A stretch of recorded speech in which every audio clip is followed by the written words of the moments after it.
Assalamualaikum and salam sejahtera to Dr. Ahmad Shah and everyone. Our group will be present on the topic of idealism theory in international relations.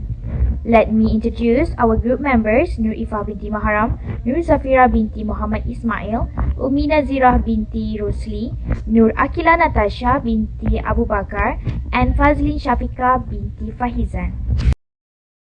Firstly, in general parlance on international matters, idealism is a term applied to any concept, objective, or behavior that is deemed unrealistic. In the professional study of international relations, the term is generally employed in two ways, one broad, one narrow. The broad understanding sees idealism as a perennial doctrine or disposition towards world affairs which can be witnessed in all historical periods where independent political communities exist in a condition of anarchy, like in the absence of central government, while the narrow understanding sees idealism as intimately tied to the interwar period from 1999 to 1939. It is a doctrine that dominates the first phase of IR, theorizing, emphasizing the growing interdependence and unity of mankind, and bound up with the experiment in internationalism that was the League of Nations. Idealism also advocates for bettering the parts of international relations by eliminating war, poverty, inequality, force, suppression, and violence. To remove these evils is the objective before humankind. Idealism accepts the possibility of creating a world free from these evils by depending upon reason, science, and education. The idealist approach advocates morality as the means for securing the desired objective of making the world an ideal world. It believed that by following morality and moral values in their relation, nations can not only secure their own development but also can help the world to eliminate war, inequality, tyranny, violence, and force. The next is, who is the father of idealism? The father of idealism in international relations was Thomas Woodrow Wilson. Woodrow Wilson, a leader of the progressive movement, was the 28th President of the United States, which started from 1913 to 1921. After a policy of neutrality at the outbreak of World War I, Wilson led America into war in order to make the world safe for democracy. Wilson believed that the only way to make World War I and all wars was to end it peace without victory. Both within and outside the United States, American President Woodrow Wilson is largely regarded as an early champion of idealism and a codifier of its practical meaning, such as particular acts highlighted include the famous 14-point speech. The 14 points was a statement of principle for peace that was to be used for peace negotiation in order to end World War I. In the speech, Wilson directly addressed what he perceived as the causes for the World War by calling for the abolition of secret treaties, a reduction in armaments, and adjustment in colonial claims in the interest of both native peoples and colonies, and lastly, freedom of the seas. For example, he proposed the removal of economic barriers between nations, the promise of self-determination for national minorities, and a world organization that would guarantee the political independence and territorial integrity of great and small states alike. In the beginning, understanding the background of idealism can be possible through looking at its history. In the 19th century, the European system based its policies on the balance of power to protect the status quo. They were trying to protect perpetual peace by providing continuity of the great powers in Europe. Nevertheless, there were countries that felt uncomfortable about the situation. Starting from that point, this balance was destroyed and the road to World War I has been constructed. On the other hand, the industrialization of Germany and leaving the United Kingdom and France was another problem for that period. Why World War I is mentioned? Because it has two important dimensions. Firstly, It was humanity's first major battle, putting it in grave danger and causing financial and emotional harm. Secondly, the fall of empires and the emergence of new governments were significant. Idealism emerged after World War I, but there were power gaps which created by newly established governments. Actually, perpetual peace did not prove well. This situation caused all possible conditions for World War II. Regarding the period between the two world wars, it can be said even those treaties made by government do not protect its continuity, such as the Versailles Treaty. Indeed, this treaty has been shown as the most important reason for World War II. For this reason, idealist intellectual offers ideas like organization free from the government in international relations. They started to think about what should be done for the prevention of warfare. Between the 1920s to 1930s, there was the dominance of ideas constructed on understanding the causes of war and how it can be prevented. Also, they questioned the required mechanism for prevention of war. There are several factors related to idealism, which is the firstly is emphasize the power of reason to overcome prejudice and counteract the machinations of sinister force. They believe that the spread of education and democracy. They view war as a disease of the international body politics, contrary to the interests of all bar a few special interests and unrepresentative governments. Secondly, they tend to stress the existence of a natural harmony of interest between all peoples underlying the superficially conflicting interests of their states and or their governments. Idealists contend that human beings are fundamentally uniform, such as code of behavior, culture, norms, values, habits, taste, and others. Many idealists share the belief of Giuseppe Mazzini that there is no essential incompatibility between nationalism and internationalism. Each nation has its special tasks to perform. Its specially contribution to make to the well-being of humanity. Thirdly is to limit the power of the independent nation-state by increasing the power and political authority of international organizations. This belief gave rise to a slew of policy prescriptions during the interwar period. The underlying cause of World War I was seen as the international anarchy of competing nation-states, and thus the principle of sovereignty and the institution of the balance of power needed to be regulated, and in the opinion of some of the more radical idealists, abolished if the same thing did not happen again. Bismillahirrahmanirrahim. My name is Nur Iffah binti Maharam as a third presenter. So I will continue the factor or issues and the idealism theory. Alright, so the next one is idealists emphasize the importance of the universal bodies such as the League and the UN in galvanizing and organizing world public opinion. Through such means, they contain it will be possible to eliminate crude power from international relations, substituting research, reason and discussion in place of national armies and navies.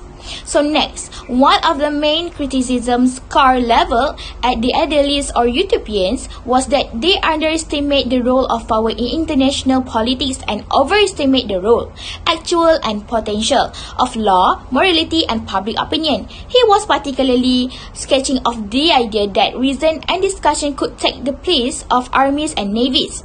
So the change did not come about, he acclaimed, through reason, or at least not reason as conceived, by the utopians. But the power was a decisive factor in every political situation, and one could no more abolish power than abolish politics. So power, whether used, threatened, or held silently in reserve, was an essential factor in international change, and change would only be brought about by whom or in the interest of whom power would be wielded. My name is Fadzlin Syafiqah binti Fahizan. I will explain about the parties involved in idealism theory. There are several parties that involve in idealism theory, include the American President Woodrow Wilson, United States. He is the figure of coding idealism. Both within and outside of the United States, American President Woodrow Wilson is widely considered an early advocate of idealism and codifier of its practical meaning. Specific actions cited include the issuing of the famous 40 points. During the interwar years 1919 to 1939, Woodrow Wilson became its most forceful exponent of idealism approach in the context of foreign policy. Wilson's diplomatic policies had a profound influence on shaping the world. Next, American foreign relations is also one of the parties involved in idealism theory. American foreign relations since 1914 have rested on Wilsonian idealism, says historian David Kennedy, even if adjusted somewhat by the realism represented by Franklin Delano Roosevelt and Henry Kissinger. After America emerged as a major international power in the early 1900s, its foreign policy was guided by the two contending views of U.S. national interests, include idealism, which emphasized American values, and realism, which put on a premium protecting the country and building a strong economy. These views competed for influence with various presidents, beginning with Theodore Roosevelt in 1901. Besides, the countries in League of Nations also involved in this theory. The League of Nations is an international organization that has emerged in line with such ideals that overlaps with American national interests. It is headquartered in Geneva, Switzerland, created after the First World War to provide a forum for resolving international disputes. The League main organs were an assembly of all members, a council made up of 5 permanent members and 4 rotating members, and an international court of justice. England and France had the same idea about the establishment of the League of Nations. Their motive was protecting national interests under idealism. Apart from that, Europe also one of the parties involved in idealism. Wilson's principles survived the eclipse of the Versailles system, and they still guide European politics today in terms of self-determination, democratic government, collective security, international law, and a League of Nations. France, Germany, Italy, and Britain may have sneered at Wilson, but every one of these powers today conducts its European policy along Wilsonian lines. What was once dismissed as a visionary is now accepted as fundamental. The last parties that involve in idealism theory is German idealism and Immanuel Kant. German idealism is the name of a movement in German philosophy that began in the 1780s and lasted until the 1840s. The most famous representatives of this movement are Kant, Fichte, Schelling, and Hegel.